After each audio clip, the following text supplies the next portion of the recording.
Renungan pagi pulang ke rumah oleh Ellen G. White, 23 Mei 2020.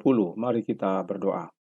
Bapa kami yang di sorga, Allah pencipta langit dan bumi, laut dan segala isinya, Allah yang maha besar, maha kuasa, sumber segalanya, yang kami sembah selalu melalui anak-Mu yang tunggal, Yesus Kristus.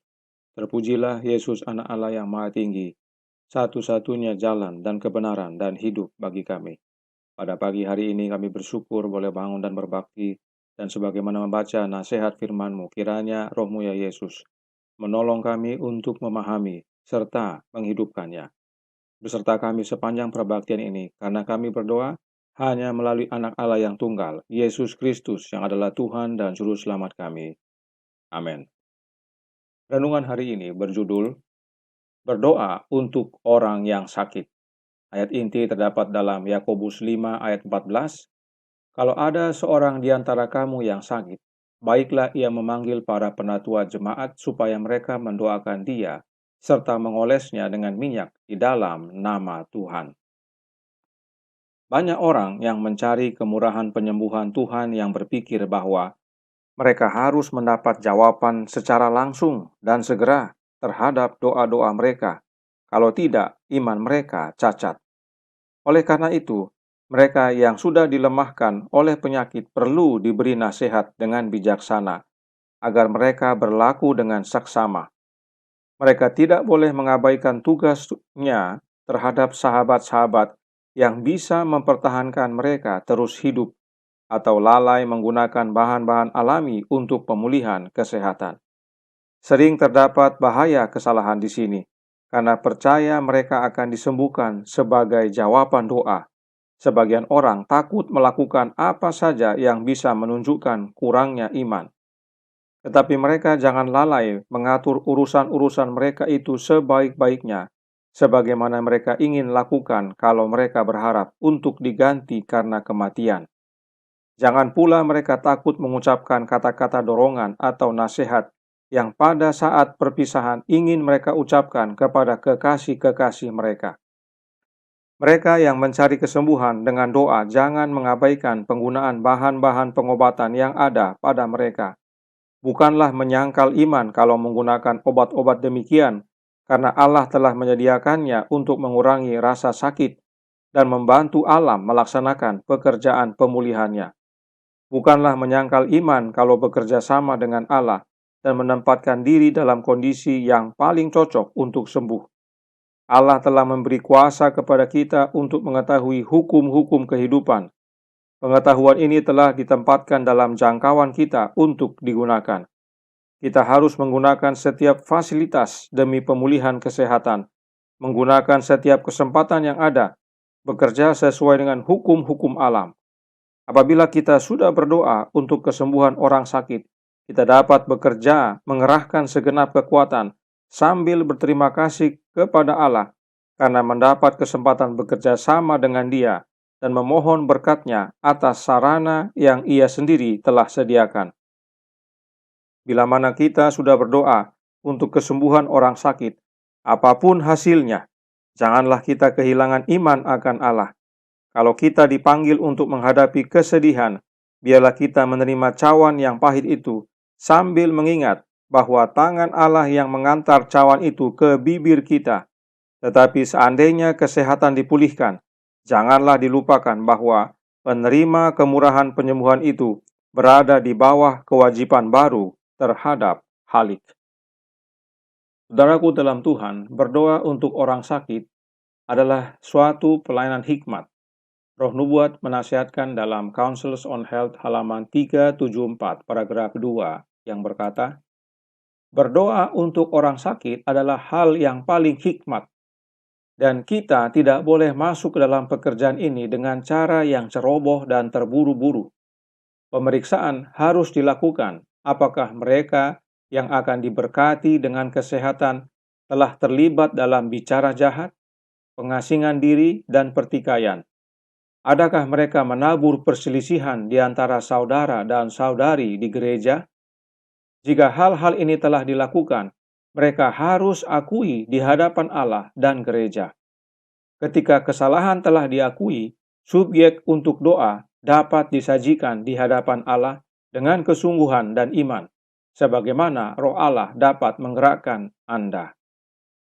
Ini nasihat yang baik sekali bagi kita. Sebab kesembuhan itu bukan karena keindahan doa kita atau siapa yang berdoa. Itu sebabnya bila kita perhatikan dalam Alkitab, dalam menyembuhkan, Yesus selalu berkata, "Dosamu sudah diampuni," atau "Dosamu telah diampuni." Karena itu, bagi orang sakit, kita perlu belajar berdoa seperti nasihat berikut ini. Masih dalam Counsels on Health, halaman 375, paragraf 1, mengajarkan. Tetapi tidak selalu aman untuk meminta penyembuhan tanpa syarat. Biarlah doa Anda berisi pemikiran ini. Tuhan, Engkau tahu setiap rahasia jiwa. Engkau mengenal orang-orang ini. Karena Yesus, pengantara mereka, memberikan nyawanya untuk mereka. Dia mengasihi mereka lebih baik daripada yang kami bisa. Jika oleh karena itu, demi kemuliaan-Mu dan kebaikan orang-orang yang menderita ini, untuk meningkatkan kesehatan mereka, kami memohon kepadamu dalam nama Yesus, agar kesehatan dapat diberikan kepada mereka pada saat ini. Dalam permohonan semacam ini, tidak ada kekurangan iman yang dimanifestasikan. Mari kita belajar berdoa seperti ini saat kita mendoakan mereka yang sakit. Ini artinya kita berserah penuh kepada kehendak Allah. Apapun yang terjadi, biarlah itu atas kehendaknya. Nyonya White lanjutkan dalam Counsels on Health halaman 376, paragraf 1. Dalam berdoa untuk orang sakit, kita harus berdoa agar jika itu kehendak Allah, mereka dapat dibangkitkan untuk kesehatan. Tetapi jika tidak, bahwa Dia akan memberi mereka rahmat-Nya untuk menghibur, kehadirannya untuk menopang mereka dalam penderitaan mereka. Itu sebabnya renungan hari ini menyatakan, bila mana kita sudah berdoa untuk kesembuhan orang sakit, apapun hasilnya, janganlah kita kehilangan iman akan Allah. Jangan terbeban, bukan kita sang penyembuh. Bapa yang tahu yang terbaik bagi si yang sakit. Serahkan segalanya kepada Allah Bapa. Karena itu, Healthful Living halaman 240 paragraf 1 menyatakan, dalam berdoa untuk orang sakit, penting untuk memiliki iman, karena itu sesuai dengan firman Allah.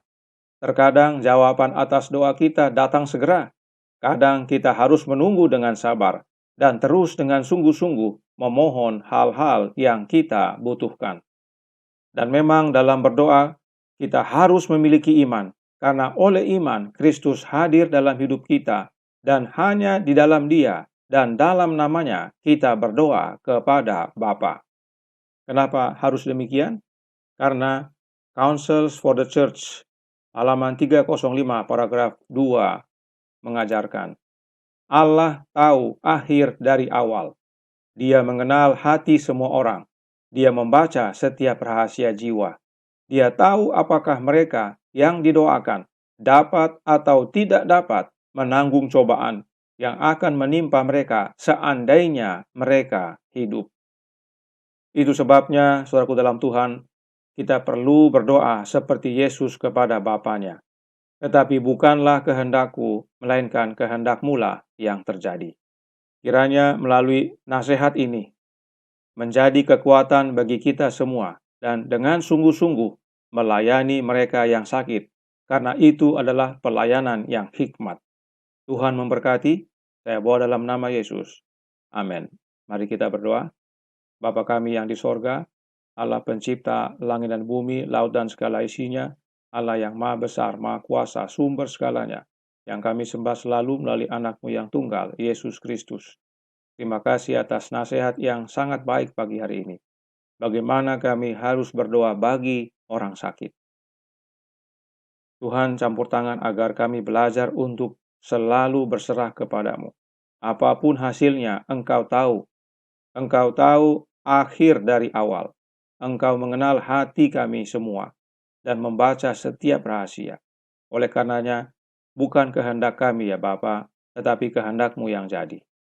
Beserta kami sepanjang hari ini, ampunkan kami akan dosa dan salah, karena kami berdoa hanya melalui anak Allah yang tunggal, Yesus Kristus, yang adalah Tuhan dan Juru Selamat kami. Amin.